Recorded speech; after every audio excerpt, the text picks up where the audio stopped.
Gold trusted gold buyers మీరు తాకట్టు పెట్టిన బంగారాన్ని విడిపించి ఈ రోజు ఉన్న మార్కెట్ ధరకు కొనబడను. June 5th, 1984. Name of the accused Surya.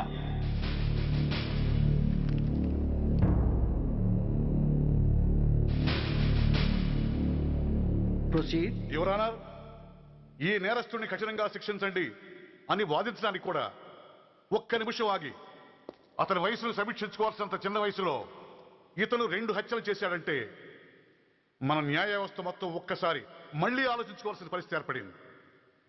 ఇతనికి జరిగింది అన్యాయమే, కానీ హత్యకు హత్య, హింసకు ప్రతిహింస సమాధానం కాకూడదు. ఇతను చేసిన తప్పుకు తప్పకుండా శిక్ష విధించాల్సిందే. కానీ వేసి ఆ శిక్షలా మాత్రం కాకుండా మొత్తం బాలలోకానికి, రేపటి తరానికి శిక్షణలా అనిపించాలి. It's my sincere request. That's all your honour. బాబు, నువ్వు చెప్పుకోవాల్సింది ఏమైనా ఉందా? ఆ హత్యకు సంబంధించిన అన్ని వివరాలు మాకు తెలిసిన ఎక్స్ మినిస్టర్ ఈ ఊళ్ళో పవర్ఫుల్ పర్సన్ అయిన చౌడప్పకి అగెనిస్ట్ గా సాక్ష్యం చెప్పడానికి ఎవరూ ముందుకు రాకపోయేసరికి కేసు క్లోజ్ చేయాల్సి వచ్చింది. మీలాంటి ధైర్యవంతులు ఊరికి ఒక్కరుంటే చాలు, మా డిపార్ట్మెంట్కి ఎంతో హెల్ప్ అవుతుంది. దేశం కోసం ప్రాణాలు ఇవ్వడానికి సిద్ధపడ్డ సైనికుడిని నేను. మేం కాపాడుతున్న దేశంలో ఇలాంటి కిరాతులు ఉండటానికి వీల్లేదు. ఇదిగోండి కంప్లైంట్, వెంటనే కేసు బుక్ చేయండి. మీరు ఎప్పుడు రమ్మంటే అప్పుడు నేను కోర్టుకు రావడానికి సిద్ధం. Thank you, I appreciate your spirit. Thank you. అవసరమైనప్పుడు కబురు పెడతాను, మీరు తప్పకుండా రావాలి. షూర్.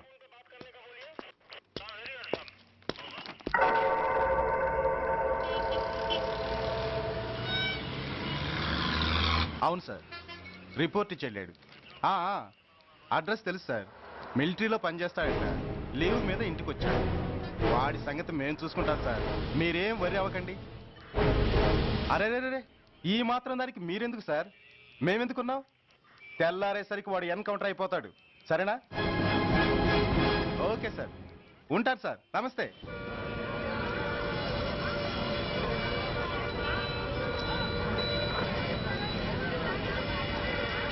నాన్న, మనం ఈ ఊరొదిలి ఎందుకు వెళ్ళిపోతున్నాం? ఈ ఊళ్ళో కొందరు చెడ్డోళ్ళు ఉన్నారు బాబు. ఎవరు వాళ్ళు?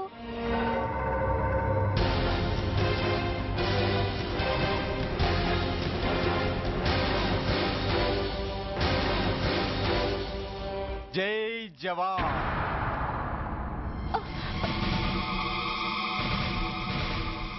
కోర్టుకొచ్చి సాక్ష్యం చెబుతా అన్న మిలిటరీ ఆయన చెప్పా పెట్టకుండా ఊరొదిలి పారిపోతున్నారే. రేయ్, నేను సైనికుణ్ణిరా.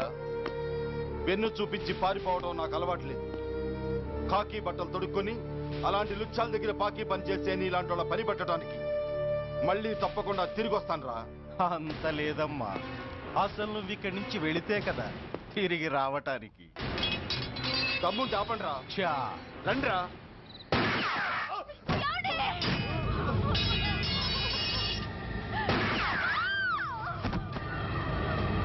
రేయ్, ఆ 2 శవాల్ని బస్సు వెనక టైర్ల కింద పడుకోబెట్టు.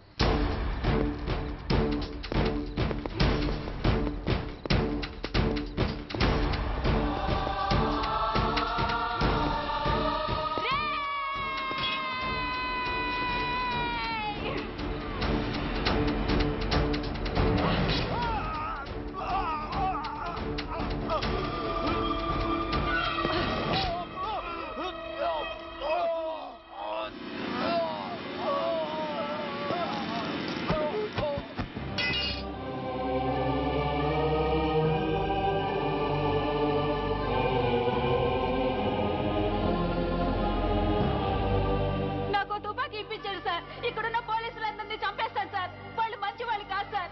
మా నాన్న దేశాన్ని కాపాడే సైనికుడు సార్. మా అమ్మని నాన్నని అన్యాయంగా చంపేశారు సార్ ఈ పోలీసులు. అసలు పోలీసు అని కూడా బతకూడదు సార్, బతకూడదు. నాకు తుపాకీ ఇప్పించండి సార్, ఇప్పించండి.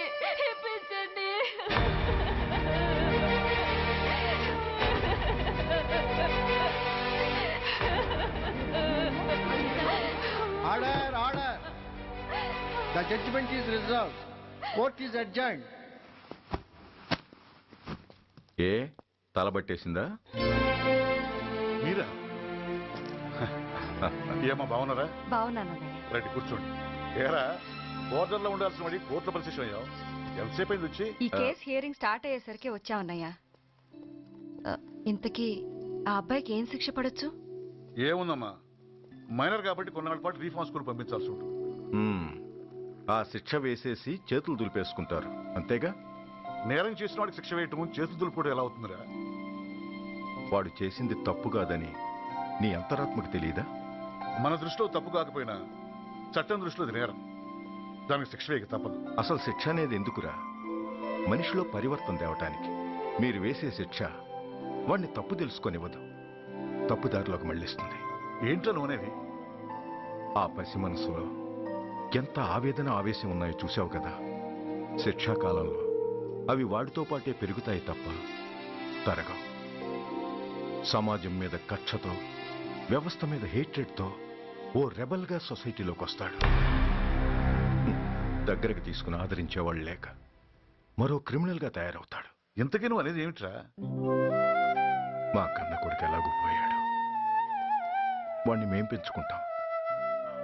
Yes, we want to adopt him. I appreciate your humanity major Bhargav, but చట్టానికి విచారణ చేయటంలోనూ శిక్ష విధించటంలోనే కాదు, ఆ శిక్షను అమలు చేయటంలో కూడా కొన్ని పరిమితులు ఉంటాయి. శిక్షాకాలం పూర్తి కాకుండా అతన్ని మీకు హ్యాండ్ ఓవర్ చేయటం కష్టం అవుతుంది. ఇంతకీ ఆ కుర్రాడి మీద మీకు ఎందుకంత ఇంట్రెస్ట్? అతను ఓ సిన్సియర్ మిలిటరీ మ్యాన్ కొడుకు సార్. అంటే ఆ చనిపోయిన అతను? He was my subordinate sir. Oh I see. Okay, I will do one thing. ప్రస్తుతానికి ప్రొసీజర్ ప్రకారం అతన్ని రిఫార్మ్ స్కూల్కి పంపిద్దాం. ఈలోగా గవర్నమెంట్కి, లా అండ్ ఆర్డర్ డిపార్ట్మెంట్కి స్పెషల్ పర్మిషన్ కోసం అప్లై చేసి వాళ్ళని ఒప్పిస్తాను. ఆ తర్వాత అతన్ని మీరు తీసుకెళ్ళవచ్చు. Thank you very much sir. వస్తాం సార్. మంచిది. మేజర్ గారు, ఆ కుర్రాడిని మీరు ఏం చేద్దాం అనుకుంటున్నారు? ఏ డిపార్ట్మెంట్ అయితే అధికార దుర్వినియోగం చేసి ఓ నేరస్తుని తయారు చేసిందో అదే డిపార్ట్మెంట్లో చేరుస్తాను. I will make him an honest police officer.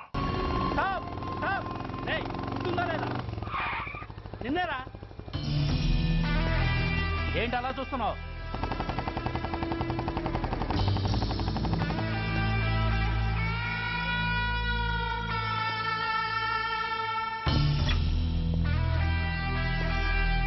ఏంట్రా, ఏంటి మీదకి వస్తున్నావు? ఏమన్నావురా? సిగ్నల్ పడకుండా ఎందుకు వెళ్ళావు? నన్ను నువ్వు ఏమన్నావు? బుద్ధి ఉందా లేదా అన్నాను. ఓహో,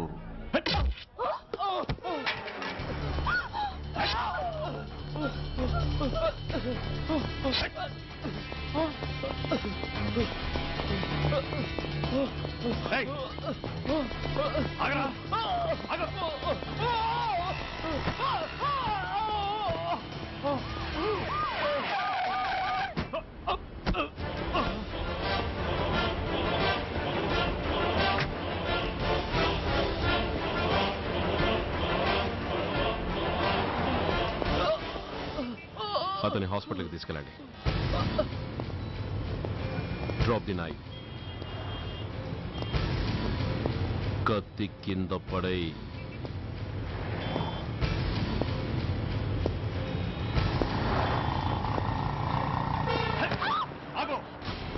ముందుకొస్తే దీన్ని చంపేస్తా.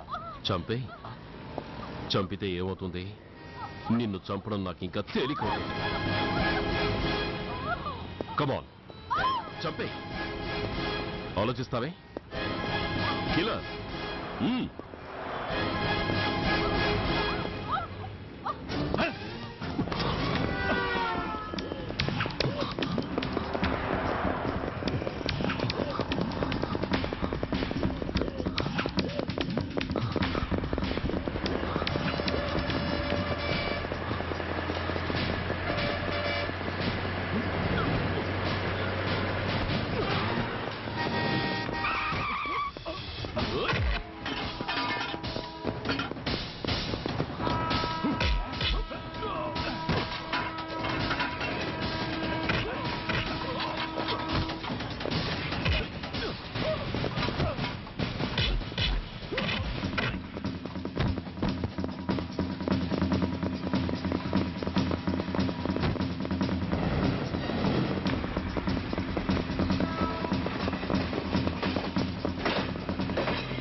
నమస్తే సార్. నమస్తే సార్.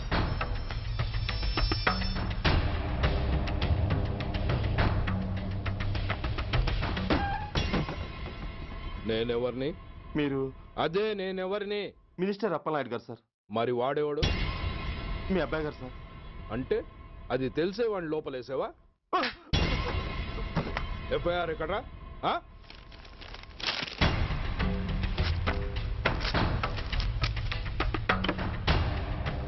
నువ్వే నా రైటర్వి? అవును సార్.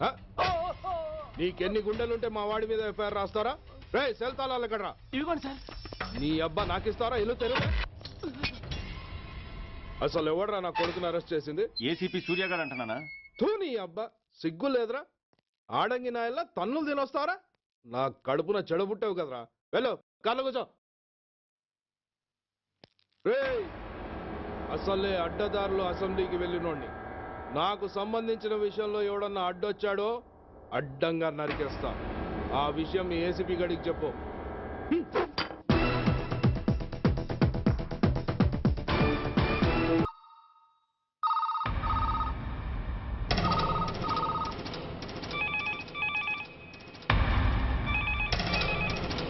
Commissioner here. ఏంటి ఏ పోలీస్ స్టేషన్లోనూ ఫోన్లు ఎత్తడం లేదా? ఏమయ్యారు వీళ్ళంతా?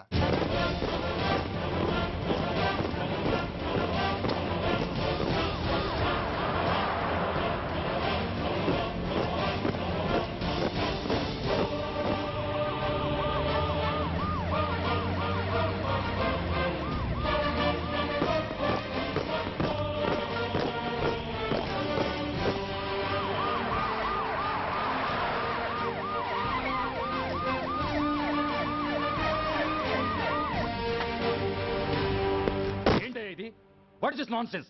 యూనిఫామ్ తీసేసి పోలీస్ స్టేషన్ మూసేసి బజార్ను పడతారా? మీరు పోలీసులు అనుకుంటున్నారా, గుండాలు అనుకుంటున్నారా? విలువలేని యూనిఫామ్స్ ఒంటి మీద ఉంటే ఊపిరాడడం లేదని తీసేసాం సార్. పందులు పందికుక్కులు స్టేషన్లోకి వచ్చేస్తుంటే వాటిని ఆపే శక్తి లేక తాళాలు వేసేసాం సార్. మిస్టర్ సూర్య, పోలీసు వ్యవస్థ లాంటి ఎమర్జెన్సీ సర్వీసుల్లో ఇలా సమ్మెలు చేయడం నిషేధం. అదే ఎందుకని sir? Government doctors, nurses, postal department కూడా ఎమర్జెన్సీ సర్వీసులే. వాళ్ళు హక్కుల కోసం స్ట్రైక్ చేయడం లేదా? ఆఖరికి మాకు ఓ గుర్తింపు రిజర్వేషన్లు కావాలని కొజ్జాలు కూడా స్ట్రైక్ చేస్తున్నారు. వాళ్లకున్నపాటి విలువ గౌరవం కూడా మాకు లేవా sir? Mister Surya, you are crossing your limits. మీరు ఇలా చేయటం వల్ల కామన్ పీపుల్ ఎంత సఫర్ అవుతారో ఆలోచించారా? పోలీస్ అనేవాడు కూడా ఓ కామన్ మ్యాన్ అనేది మర్చిపోకండి సార్. ఇంతకీ మీకు ఏమన్యాయం జరిగిందయ్యా? సార్, ఒక ట్రాఫిక్ కానిస్టేబుల్ తన డ్యూటీని సక్రమంగా చేసినందుకు ఒక లుచ్చా విధవ కత్తితో పొడిచి చంపబోయాడు. వాడిని అరెస్ట్ చేస్తే వాడి బాబెవడో మినిస్టర్ అప్పలనాయుడు అంట. వాడొచ్చి మన ఊపిరితో సమానమైన ఎఫ్ఐఆర్ ని వాడు మందు కొట్టి మూతి తుడుచుకునే ముండకొంగు నలిపినట్టు నలిపి పారేసి అది రాసిన రైటర్ని డ్యూటీలో ఉన్న ఎస్ఐని సెంట్రీని కొట్టి దమ్ముంటే నా కొడుకు మీద చెయ్యేసి చూడంట్రా అడ్డొచ్చిన వాడిని అడ్డంగా నరుకుతానని ఛాలెంజ్ చేసి మరి వాడు కొడుకుని తీసుకెళ్లిపోయాడు సార్. ఇలా ప్రతి అడ్డమైన వాడు వచ్చి దౌర్జన్యంగా ఖైదీల్ని తీసుకుపోతుంటే ఇంకెందుకు సార్ మాకు ఈ వాచ్మ్యాన్ ఉద్యోగాలు? బ్లాక్ లో టికెట్లు అమ్ముకునేవాడిని లాకప్ లో పెడితే మున్సిపల్ చైర్మన్ ఫోన్, ఓ రౌడీ విధవను అరెస్ట్ చేస్తే ఎమ్మెల్యే ఫోన్, ఓ రేపిస్ట్ అరెస్ట్ చేస్తే మినిస్టర్ ఫోన్. అందరికీ రూల్స్ అండ్ రెగ్యులేషన్స్ ఉంటాయి, కానీ మా పోలీస్ వాళ్ళకి మాత్రం రూలింగ్ లో ఉన్న వాడి మాట వినడం ఒక్కటే రూలు. కాదని ఎదురు తిరిగితే సస్పెన్షన్లు లేదా ట్రాన్స్ఫర్లు. కాకి బట్టలు వాళ్ళ ఇంటి కర్టెన్స్ అనుకునే ఇలాంటి మినిస్టర్స్ ని గుడ్డలోడు తీసి నడి రోడ్డు మీద నడిపించాలి sir. Control your self mister Surya. Control చేసుకోవడానికి ఇది ఆవేశం కాదు సార్, ఆవేదన. ఒక పొలిటీషియన్ కారిడోర్ తీయడానికి పోలీస్ కావాలి. వాడు చేసిన తప్పుడు పని వల్ల కడుపు మండిన అన్నల బుల్లెట్ల గడ్డుగా పోలీస్ కావాలి. ఆఖరికి వాళ్ళ పెళ్లాల బ్యూటీ పార్లర్కి వెళుతుంటే తోడుగా పోలీస్ కావాలి. ఇలాగే కంటిన్యూ అయితే పోలీస్ అనేవాడు పొలిటీషియన్స్ పెంచుకునే వింత జంతువు అనుకుంటారు సార్ ప్రజలు. సార్, ఈ దేశంలో హిందువులకో న్యాయం, ముస్లింలకో న్యాయం, సిక్కులకో న్యాయం ఉన్నట్టే పొలిటీషియన్స్కో న్యాయం, రౌడీలకో న్యాయం, పబ్లిక్కో న్యాయం ఉండేలా రూల్ ఒకటి తీసుకురండి సార్. లేకపోతే మా డ్యూటీ ఏంటో మేమేం చేయాలో మాకే అర్థం కావడం లేదు. రాజకీయం, రౌడీజం షేకెన్స్ ఇచ్చుకుని మమ్మల్ని దద్దమలు చేస్తున్నాయి. మీరేమో రూల్స్ రెగ్యులేషన్స్ అంటూ మా నోళ్లు చేతులు కట్టేస్తున్నారు. అందుకే ఏ రాజకీయ నాయకుడు లా అండ్ ఆర్డర్ లో జోక్యం చేసుకోకూడదని ఈ నిరసన. అంతేకాదు, చట్టాన్ని అవమానించి పోలీసుల్ని కొట్టివెళ్లిన మినిస్టర్ తన కొడుకుని తనే స్వయంగా తీసుకొచ్చి మాకు అప్పగించాలి. మా వాళ్ళని కొట్టినందుకు అతను మా అందరికీ క్షమాపణ చెప్పాలి. అతను మంత్రియా? తప్పు చేసింది మంత్రైనా మంత్రసానైనా ఒక్కటే సార్. అయితే మీ నిర్ణయంలో మార్పు లేదా? Sorry sir. సారీయా? నేనెందుకు చెప్పాలి సారీ? అయినా అంత టెన్షన్ పడతారు ఎందుకు? 2 రోజులు కడుపులు మారితే వాళ్ళే దిగొస్తారు. వాళ్ళ పరిస్థితి చూస్తే అలా లేదండి, చాలా పట్టుదలగా ఉన్నారు. మరీ అంత నెత్తికెక్కితే వాళ్ళని పీకి పారేసి కాస్త ఒడ్డు పొడుగున్న వాళ్ళని వేసుకుంటాం, అంతేగా? ఏంటి అప్పలనాయుడు, పోలీసులు అంటే పొలాల్లో పనిచేసే కూలీలు అనుకుంటున్నావా? ఈ ఊరోడు పనిలోకి రాకపోతే పొరుగురు నుంచి లారీలో తెచ్చుకోవడానికి వాళ్ళకి వీళ్ళకి పెద్ద తేడా ఉందండి. ఆపోయా, మినిస్టర్ తర్వాత కాస్త డిగ్నిటీ మెయింటైన్ చేయొద్దు. పోలీస్ స్టేషన్కి వెళ్ళి పోలీసుల మీద గుండాల దౌర్జన్యం చేస్తావా? ఏంటండి, పోలీసులను ఎప్పుడు ఎవడు తిట్టలేదా, కొట్టలేదా? అదేదో పెద్ద పాపమైనట్టు, అదే నేను మాత్రమే చేసినట్టు మాట్లాడతారేంటి? ఇదిగో, ఊరికే నోరు పారేసుకోకుండా నేను చెప్పేది విను. ఈ రోజు వైజాగ్ సిటీ వరకు ఉన్న ఈ స్ట్రైక్ రేపు స్టేట్ అంతా పైకిందనుకో, అప్పుడు మొత్తం ప్రభుత్వానికి ఎసరు వస్తుంది. ఆ పరిస్థితి కనుక వస్తే నిన్ను పార్టీ నుంచి ఈగ ముక్కను పీకినట్టు పీకి పారేస్తారు. అప్పుడుగా నేను ఎందుకు చెప్పాను నీకు అర్థం కాదు. అప్పలనాయుడు గారు, ప్రెసిడెంట్ గారు చెప్పింది కరెక్ట్. ఓటితో పోయేదాన్ని గొడ్డల దాకా తెచ్చుకోవడం దేనికి చెప్పండి? అయితే ఇప్పుడు నన్ను ఏం చేయమంటారు?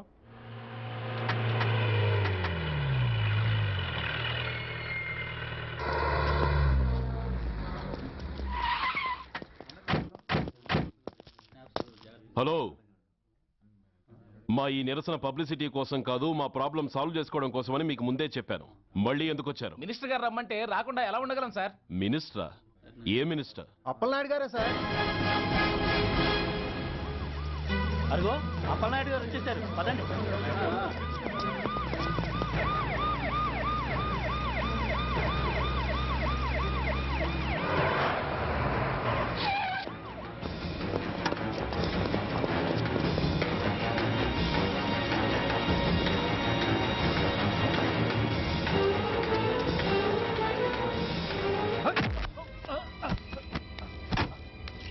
కొడక, ఏమనుకుంటున్నారా? నువ్వేమన్నా పెద్ద రౌడీవా? నా పరువు తీసేసావు కదరా, నా కడుపును చెడబుట్టావు కదా. పోలీసులు అంటే ఎవరు అనుకుంటున్నారా? వాళ్ళు మనల్ని కాపాడేవాళ్ళరా? వాళ్ళనే అవమానిస్తావా? వెళ్ళరా, వెళ్ళి వాళ్ళ కాళ్ళ మీద పడి క్షమాపణ అడుగు, వెళ్ళవు. వీడు చేసిన వెధవ పని తెలియక కన్న తండ్రిగా తొందరపడి వీడిని తీసుకెళ్లాను. నిజం తెలిసాక ఓ బాధ్యత గల మంత్రిగా జరిగిన దానికి సారీ చెప్పి వీడిని మీకు అప్పగిస్తున్నాను. నన్ను క్షమించండి.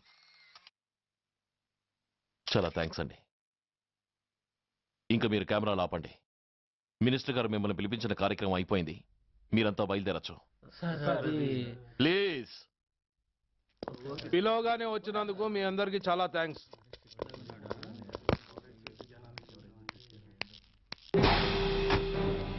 ఏంటయ్యా ఇది? ఎందుకు డోర్ మూసావు? ఏ సెక్యూరిటీ, అలా చూస్తూ నిలబడతా ఏంటి? ఏంటయ్యా ఇది? మీరు చెప్పింది చేశానుగా, నా కొడుకుని మీకు అప్పగించాను, మీ అందరికీ సారీ చెప్పాను, ఇంకా ఏంటి? చేసిన ప్రతి తప్పుకి సారీ అంటమే శిక్ష అయితే లా బుక్లన్నీ పాకెట్లో పెట్టుకునే డైరీ సైజుకి పడిపోతాయి. ఇంతకీ ఏంటయ్యా నువ్వు అనేది? మీరు మా వాళ్ళకిచ్చినవి తీసుకెళ్లిపోండి. ఒకళ్ళిచ్చిన ఉంచుకోవడం మాకు అలవాట్లేదు. నేనా? నేనేమిచ్చాను? మరి అంత మతిమరుపు అయితే ఎలా సార్? ఓయ్, ఏంటిది? మీరు మా ఎస్ఐకి చెప్పుతో ఇచ్చారు, అతని తరఫున నేను మీకు షూతో ఇస్తున్నాను. ఏయ్, ఎంత ధైర్యం రా నీకు? నన్నే కొడతావా? నీ ఎంత చూస్తాను, ప్రాణాలు తీస్తాను. ఏయ్, డిఐజీ కమిషనర్ ఎక్కడా మీరు?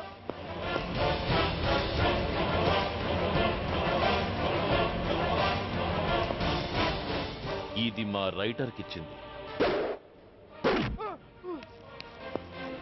ఇది మా సెంట్రీకి ఇచ్చింది. ఇక ఒకటి మిగిలింది. ఇంకోట ఏంటది? ఈ ఎఫ్ఐఆర్ ని నలిపినందుకు.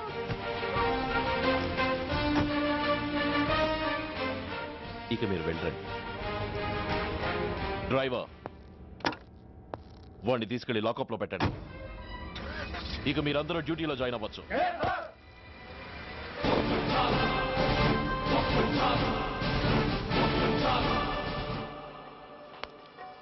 Hello, excuse me. స్మోక్ చేస్తూ డ్రైవింగ్ చేయటం అపాయకరం. Sorry sir.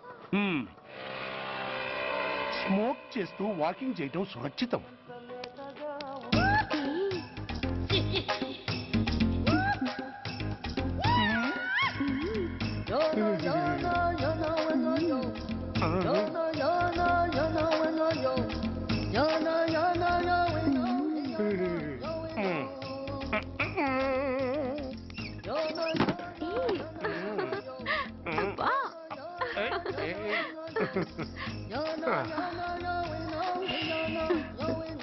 ఎలా ఉంది? అబ్బో సూపర్. తాపేశ్వరం కాజా అదిరింది. మరి నాకు ఇచ్చేస్తే నేను వెళ్ళిపోతా. ఏంటి ఇచ్చేది? నా పంతనానికి పేమెంట్. ఏంటి అర్థం కాలేదా? ఆడాళ్ళలో నువ్వు ఎలాగో, మగాళ్ళలో నేను అలా అనమాట. దొంగ సచ్చినోడా, నాటకాలు ఆడుతున్నావా? మర్యాదగా నా డబ్బులు ఇచ్చే. ఓయ్, సీను మార్చద్దు. ఇప్పుడు నువ్వు నన్ను రమ్మన్నావా, నేను నిన్ను రమ్మన్నానా? నేనే రమ్మన్నాను. లోపలికి వచ్చి నేనేమన్నాను? ఎంత అన్నావు? నువ్వేమన్నావు? 100 అన్నాను. కదా, అంటే నా పర్సనాలిటీకి నువ్వు కట్టిన రేటు 100 అన్నమాట. అదే నేను అడిగాను. ఇచ్చేమ్మా. ఏంట్రా ఓవర్ చేస్తున్నావు? మర్యాదగా నా 100 నాకు ఇవ్వు, లేకపోతే నా లంగా ముందుకి నేను ఊరేసి చంపేస్తాను. Help help! కష్టాలు పడితే చంపేస్తానంటుంది. ఈ అన్యాయాన్ని ఎదుర్కొన్న నాదుడే లేడా? అరవకు. ఏదో మొగుడికి తెలియకుండా వారానికి ఒకసారి ఇక్కడికి వచ్చి గుట్టుగా బిజినెస్ చేసుకుంటున్నాను. నీకు దండం పెడతాను, నన్ను అలర్పాలు చేయమాక. నువ్వేమి ఇవ్వక్కర్లేదు, వెళ్ళిపో. మంది హైటెక్ బ్రెయిన్. నీ పేరు గంట గంగారత్నం, మీ ఆయన పేరు గంట గురనాథం. ఆడు ఎలక్ట్రిసిటీ బోర్డులో పనిచేస్తున్నాడు. డోర్ నెంబర్ 14/14, లింకు రోడ్డు, ఫిట్టింగులు పేట, విజయవాడ 2. ఇది నీ అడ్రస్. నేను మంచోని గనక కమిట్ అయిన 100తో అడ్జస్ట్ అయిపోతున్నాను. ఆలస్యమైందనుకో అది డబుల్ అయిపోద్ది. నోటు చేతిలో పెట్టు. థ్యాంక్స్. దున్నపోతులా ఉన్నావు, ఆడదాని ఉసురు పోసుకుంటున్నావు. ఎయిడ్స్ వచ్చి చస్తావు. Sorry, no chance. హెల్మెట్ లేకుండా నేను యుద్ధానికి వెళ్ళను. ఎత్ర నారీ వర్ధంతి తత్ర జీవనం సుఖాస్మనం. అంటే నాకేం తెలుసు? ఎప్పుడో విన్నాను, ఇప్పుడు అనాలనిపించింది అన్నాను. వస్తాను.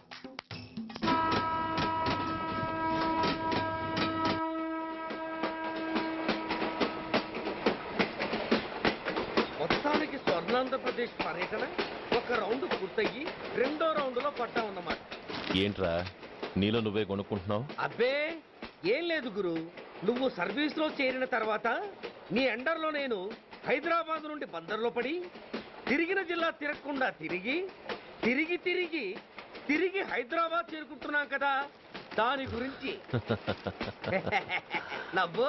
నవ్వుతావు ఎందుకు నవ్వు? చిన్నప్పుడు ఎవడో ఒక సన్నాసి నా చెయ్యి చూసి లోక సంచారం అవుతావు అన్నాడు. దాంతో నేను ఏ విమానం పైలట్లో, షిప్ కెప్టెన్ అవుతాననుకున్నాను. కానీ ఇలా నీతో పాటు తిరుగుతూ రాష్ట్రమంతా సర్వే చేస్తాననుకోలేదు. ఏడ్చావులే. నిజంగానే ఏడ్చినట్టుంది. డ్రెస్ కిందకు 30 ఏళ్ళు వచ్చినా ఇంకా పెళ్లి కాలేదంటే తెలిసిన వాళ్ళందరూ నన్ను ఆట్ అయిపోయి అనుకుంటారు తెలుసా? అయితే ఓ మంచి అమ్మాయిని చూసి చేసుకోవచ్చుగా? చేసుకోవచ్చు, ఎందుకు చేసుకోకూడదు? కానీ అవకాశం ఏది? ఫస్ట్ బందర్ బస్ స్టాప్ లో అమ్మాయిని చూసి ముచ్చటపడి పేరు అడుగుదాం అనుకున్నా. అడిగే లోపల ఆదిలాబాద్ ట్రాన్స్ఫర్ చేశారు. అక్కడ ఇంకో సుందరి కనిపించింది, పేరు అడిగా. ఆ అమ్మాయి పెద విప్పే లోపల ప్రకాశం జిల్లా పంపించారు. ఒంగోలులో ఇంకో అమ్మాయి కనిపించింది, పేరు చెప్పింది, ట్రాఫిక్ లో వినబడలా అనే లోపు విజయవాడ తన్నారు. ఇలా నిలకడ లేకుండా నీతో పాటు తిరుగుతూ ఉంటే లవ్ ఎక్కడా, మ్యారేజ్ ఎక్కడా? నా బొంద. అంత ఇబ్బందిగా ఉంటే నాతో పాటు ఎడవడం ఎందుకు? మంచి ఉద్యోగం ఇప్పిస్తాను, హాయిగా పెళ్లి చేసుకుని సెటిల్ అవ్వు అంటావు అంతేగా? జీవితాంతం ఒంటరిగా అయినా గడిపేస్తాను గానీ మీ ఫ్రెండ్షిప్ మాత్రం దూరం చేసుకుని ఏసీపీ గారు. ఇది కొంచెం ఓవర్ అయినట్టుంది. ఓవర్ అయిందా? ఐసీ, అయితే ఆపేస్తాను. ఈ టికెట్ ఎవరిది బాబు? బాబు కాదు, పాప. ఈ టికెట్ గెలదావు. ఏ నా టికెట్ ఏం తక్కువ? రేటు తక్కువ. ఇది సూపర్ ఫాస్ట్ ట్రైన్. నువ్వు ఎక్కాల్సింది మామూలు ట్రైన్. సికింద్రాబాద్ లో దిగి పీటీ కట్టించుకుని మీ ఊరెళ్ళు. ఏ ఈ ట్రైన్ భువనగిరి వెళ్ళదా? వెళ్తుంది కానీ ఆగదు. ఆగదా? ఎందుకు ఆగదు? ముందు కరీంనగర్ లో ఆగింది, తర్వాత సికింద్రాబాద్ లో ఆగుతుంది. మధ్యలో ఉన్న భువనగిరిలో ఎందుకు ఆగదు? ఏంటి లాజిక్కా? మీ ఊరికి ఈ ట్రైన్ ఆగేంత బిల్డప్ లేదు గానీ ఎక్కువ మాట్లాడకుండా సికింద్రాబాద్ లో దిగిపో. ఏంటయ్యా అమాయకురాల్లా కనిపిస్తున్నానని దబాయిస్తున్నావా? టికెట్ ఇచ్చినప్పుడు రైలు ఎందుకు ఆపరు? ఈ రైలు మా ఊళ్ళో ఆగాల్సిందే, ఆపి తీరాల్సిందే. ఇదిగో అమ్మాయి, ఆడపిల్లవని ఊరుకుంటుంటే తెగరెచ్చిపోతున్నావు. ఇంకా ఎక్స్ట్రాలు చేసావంటే సికింద్రాబాద్ దాకా ఎక్సెస్ ఫేర్ రాసి ఫైన్ కూడా కట్టిస్తాను, జాగ్రత్త. ఏంటమ్మా నేనేమన్నానని? ఊరుకో తల్లి, ఊరుకో ఊరుకో, నువ్వేం కట్టగర్లేదులే. ఏంటిది? కట్ట కాదు, పుస్తే. పుస్త? ఒక పుస్తంటే 2 జీవితాల బంధం. ఈ తాళి పట్టుతోనే నా స్నేహితురాలి పెళ్లి ముడిపడి ఉంది. నేను టైంకి భువనగిరి చేరకపోతే ఆ పెళ్లి ఆగిపోతుంది. నేను తాళిపట్టు తీసుకెళ్తున్నానంటే వాళ్ళదెంత పేద కుటుంబమో ఆలోచించండి. అది అసలు అభిమానం గల పిల్ల. అలాంటి దాన్ని పెళ్లి ఆగిపోతే ఆత్మహత్య చేసుకుంటుంది. ఆ పాప మీకు నాకు చుట్టుకుంటుంది. అందుకే చెప్తున్నాను, ఈ చైన్ లాగే ట్రైన్ ఆపండి, లేదా ఈ చైన్ లాగే నా ప్రాణాలను తీసేయండి. అమ్మా ఆండాళ్ళమ్మ కాదు, రంబమ్మ. ఆ పోని రంబమ్మ. ఆ చైన్ లాగి నా ఉద్యోగం పోగొట్టుకునే దమ్ము నాకు లేదు గాని గార్డుతో మాట్లాడి మీ ఊళ్ళో ట్రైన్ స్లోగా వెళ్ళేలా చేస్తాను. రన్నింగ్ లో దిగలవా? స్టేషన్ వచ్చేసింది, జాగ్రత్తగా దిగమ్మా. దిగ్గానే నీ సామాన్లు కింద పడేస్తాం.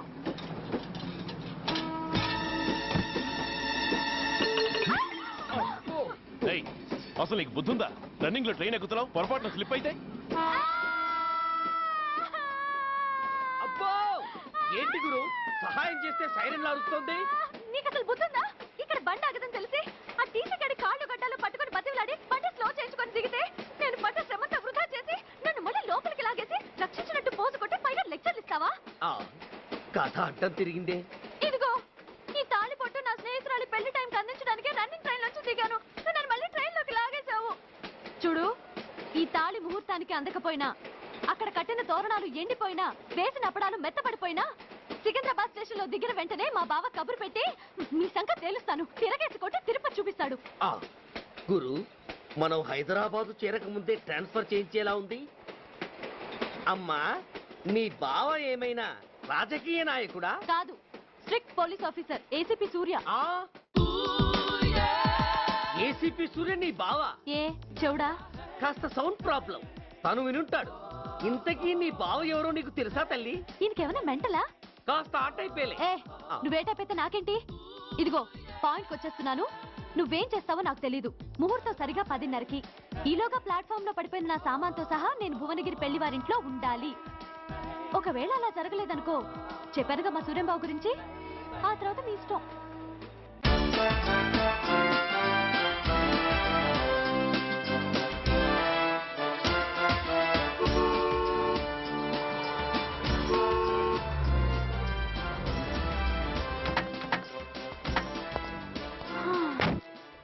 జురాసిక్ పార్క్ లో చిన్న డైనోసార్ లాగా ఏంటా లుక్కు? వెళ్ళి డిక్కీలో సామాన్లు తీసుకురా.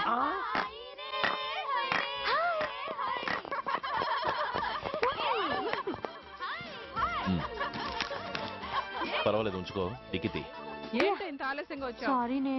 అది సరిగాని అతను ఎవరే? వీడా, వాడు అసిస్టెంట్. మరి అతను? వాడా, మన బాడీ గార్డ్. అవును, పెళ్లి కూతురేది? లోపల మేకప్ అవుతుంది. నీ మీద చాలా కోపంగా ఉంది. కనీసం 2 రోజుల ముందైనా వస్తావని ఎక్స్పెక్ట్ చేసింది. దాని కోపం పోగొట్టడానికి నా దగ్గర ఓ మంత్రం ఉందిలే. ఈ ప్రెజెంటేషన్ చూడగానే అది ఐస్ అయిపోతుంది.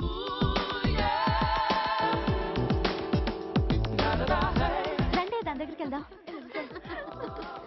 Hi uncle. నమస్తే సార్, వెల్కమ్ సార్. మీకు వైజాగ్ కార్డు పంపించారు సార్. పర్సనల్గా చెబుదామని ఫోన్ కూడా చేశాను. మీకు హైదరాబాద్ ట్రాన్స్ఫర్ అయిందని చెప్పారు.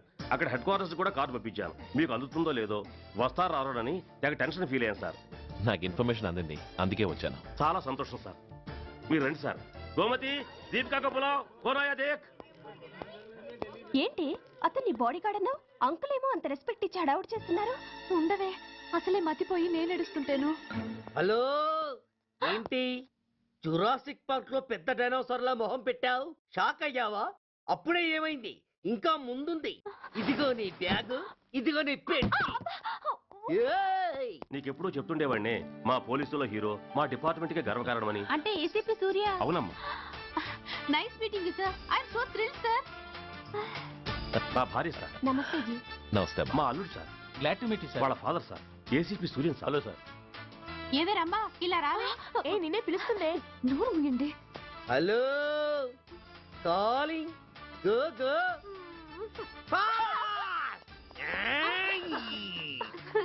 సార్ సార్, రమ్మ అని నా క్లోజ్ ఫ్రెండ్ సార్.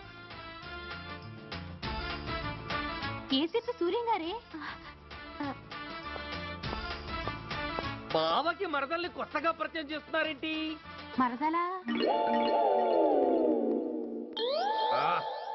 ఓహో, ఇది పెళ్లి మండపం కాదు, పెళ్లి కూతుళ్ళ ఫ్యాక్టరీ.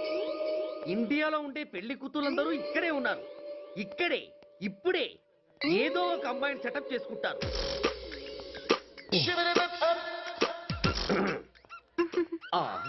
లేత క్యాబేజీ లాంటి కాలేజీ పిల్ల నన్ను చూసి నవ్విందంటే ఇక ప్రొసీడ్ అవ్వడమే.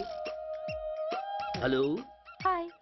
ఎక్స్క్యూజ్ మీ, నన్ను చూసి మీరు నవ్వారంటే డెఫినెట్ గా నేను మీకు నచ్చుండాలి. Am I correct? ఆహా, ఇంకా ఎందుకు ఆలస్యం? పదండి పార్క్ వెళ్దాం.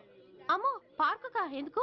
ఎందుకేమిటి, మనసు విప్పి మాట్లాడుకోవడానికి. అమ్మో వద్దండి, మాది అసలే సాంప్రదాయమైన కుటుంబం.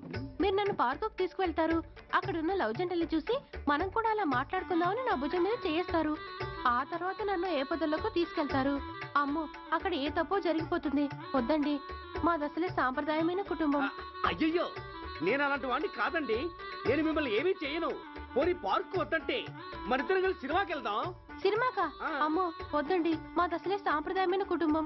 ఇద్దరం సినిమాకి వెళ్ళాక న్యూస్ అవగానే లైట్లు ఆపేస్తారు. ఆ తర్వాత మీరు చిన్నగా నా భుజం మీద చెయ్యేస్తారు. ఆ చీకట్లో లిప్ కిస్ చేస్తారు. ఆ తర్వాత ఏ తప్పో జరిగిపోతుంది.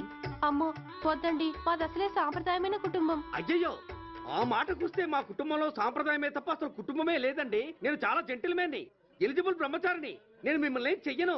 మీ ఒంటి మీద అసలు చెయ్యే వెయ్యను. ప్రామిస్. అవును, నువ్వేం చేయనప్పుడు నీతో సినిమాకి పార్కుకి రావడం దేనికి రా? అమ్మో, సాంప్రదాయమైన కుటుంబం అంటే అర్థం ఇదా? కొంపదీసి ఎవరు చూడలేదు కదా? నేను చూశాను కదా.